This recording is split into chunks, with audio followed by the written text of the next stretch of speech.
तो हेलो दोस्तों, कैसे हैं आप सब लोग। उम्मीद है आप सब ठीक होंगे, अच्छे से होंगे। तो जैसा कि आप सभी को पता है कि हम लोग जीके के कुछ इंपॉर्टेंट क्वेश्चंस कर रहे हैं जो कि हैं पॉपुलर पर्सनालिटीज़ इन इंडिया। और ये वीडियो अच्छा बन रहा है, वीडियो अच्छा लंबा जा रहा है। तो अब बने रहिए वीडियो के साथ। और आज मैं आपके साथ लाया हूँ और कुछ इंपॉर्टेंट क्वेश्चंस जो कि जीके के हैं, important personalities, popular personalities of India. तो चलिए बढ़ते हैं हमारे पहले क्वेश्चन की तरफ, जो कि है हमारा पहला question. Dada Saheb Phalke is regarded as the father of Indian cinema. जो दादा साहेब फाल्के है, उनको क्या कहा जाता है? Father of Indian cinema, sorry, is regard as the father of Indian cinema. मैंने उनकी कुछ यहाँ पे पिक्चर्स भी लाई है, मुझे कुछ पिक्चर्स मिली थी तो मैंने वो भी लाई आपको याद रखने के लिए। जो दादा साहेब फाल्के है उसको कहा जाता है फादर ऑफ इंडियन सिनेमा। और नंबर दूसरा जो है क्वेश्चन हमारा, वो है जो वायर wings of fire is written by APJ Abdul Kalam. जो APJ अब्दुल कलाम ने किताब लिखी है विंग्स ऑफ फायर, जो कभी कभी आता है हमारे एग्जाम्स में आते हैं ये, जो ऑब्जेक्टिव टाइप ऑफ क्वेश्चंस होते हैं, आंसर्स होते हैं, तो उनमें आते हैं ये like who wrote wings of fire. तो वहाँ पे आपके बहुत से लाइक चार ऑप्शंस होते हैं, तो वहाँ पे APJ अब्दुल कलाम भी हो सकता है। तो उसका इसका आंसर जो है वो है APJ Abdul Kalam right road wings of fire.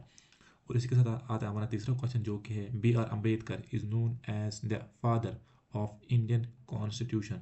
जो BR अम्बेडकर है उनको क्या कहा जाता है? उनको कहा जाता है father of Indian constitution, BR Ambedkar को। उनकी यहाँ पे पिक्चर भी लगी हुई है। BR Ambedkar is known as the father या आर्किटेक्ट ऑफ इंडियन कॉन्स्टिट्यूशन। और फिर आता है नंबर फोर्थ हमारा, जो कि है Subhash Chandra Bose is popularly known as Netaji. अगर आपके एग्जाम्स में ये क्वेश्चन आएगा कि who is popularly known as Netaji, तो वहाँ पे आपके चार ऑप्शंस होंगे, चारों में से एक ये भी होगा सुभाष चंद्र बोस। तो आपका आंसर रहेगा Subhash Chandra Bose is popularly known as Netaji.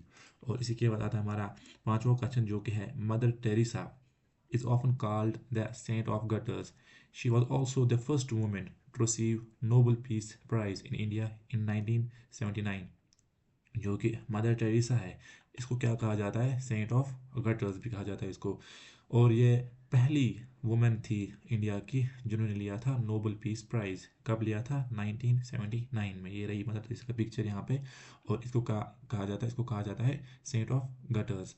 उसी के साथ है हमारा सिक्स क्वेश्चन, जो कि है बाल Gangadhar Tilak. Bal Gangadhar Tilak was popularly called Lokmanya which means accepted by people.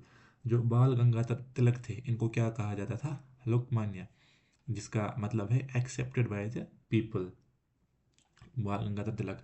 और इसी के साथ आता है हमारा सेवन्थ क्वेश्चन, जो कि है APJ Abdul Kalam. APJ Abdul Kalam is popularly known as missile man of India. इनको क्या कहा जाता है? Missile man of India. किनको? APJ अब्दुल कलाम को। इनकी पिक्चर यहाँ पे लगी है। जो जो पिक्चर मुझे मिलती है, अच्छी लगती है, तो मैं यहाँ पे वो लाता हूँ आपको, ताकि आपको याद रह सके। APJ Abdul Kalam is popularly known as missile man of India. इसी के साथ है हमारा आठवां क्वेश्चन, जो कि है Khan Abdul Ghaffar Khan. Khan Abdul Ghaffar Khan also known as Frontier Gandhi, was a close associate of Mahatma Gandhi and a leader in the non-violent movement for Indian independence in the Northwest Frontier Province। जो खान अब्दुल, इनमें इसमें आपको सिंपल याद रखना है, जो खान अब्दुल गफ्फार खान है, ये आता है कभी कभी कि फ्रंटायर गांधी किसको बोला जाता है। तो वहाँ पे कुछ ऑप्शंस आ सकते हैं, लाइक वहाँ पे महात्मा गांधी आ सकता है, खान अब्दुल गफ्फार आ सकता है, और दो ऑप्शन आ सकते हैं। तो कुछ स्टूडेंट्स क्या करते हैं, महात्मा गांधी लिखते हैं, क्योंकि उनको लगता है यहाँ पे भी गांधी लिखा है और यहाँ पे भी गांधी लिखा है, तो लिखते हैं महात्मा गांधी। लेकिन इसका जो सही आंसर है वो है खान अब्दुल गफ्फार को कहा जाता है, खान अब्दुल गफ्फार खान को कहा जाता है फ्रंटायर गांधी। और उसके साथ आता है हमारा नाइन्थ क्वेश्चन, जो कि है Sarojini Naidu is a freedom fighter and poet was called the Nightingale of India. She also became the first woman from India to be president of the INC in 1925। जो सरोजनी नायडू है उनको क्या कहा? वो एक फ्रीडम फाइटर थी और एक पोइट भी थी। फ्रीडम फाइटर भी थी और एक पोइट भी थी। उनको कहा जाता है नाइटिंगेल ऑफ इंडिया। क्या कहा जाता है? Nightingale of India. अगर आपको पूछा जाए कि नाइटिंगेल ऑफ इंडिया किसको कहा जाता है, किस औरत को कहा जाता है नाइटिंगेल ऑफ इंडिया, तो आपका आंसर रहेगा सरोजनी नायडू। और ये पहली वुमेन थी इंडिया से जो बनी थी president of INC, Indian national Congress की प्रेसिडेंट बनी थी। ये कब? 1925 में। कौन? सरोजनी नायडू। और हमारा टेंथ क्वेश्चन जो है वो है Tipu Sultan. The ruler of the kingdom of Mysore was called the tiger of Mysore. जो टीपू सुल्तान थे, रूलर कहाँ कहाँ के थे, मैसूर के, इनको कहा जाता था टाइगर ऑफ मैसूर। किनको? टीपू सुल्तान। इनका यहाँ पे आर्ट भी मिला मुझे, तो ये भी मैंने लाया है। टीपू सुल्तान को कहा जाता था टाइगर ऑफ मैसूर।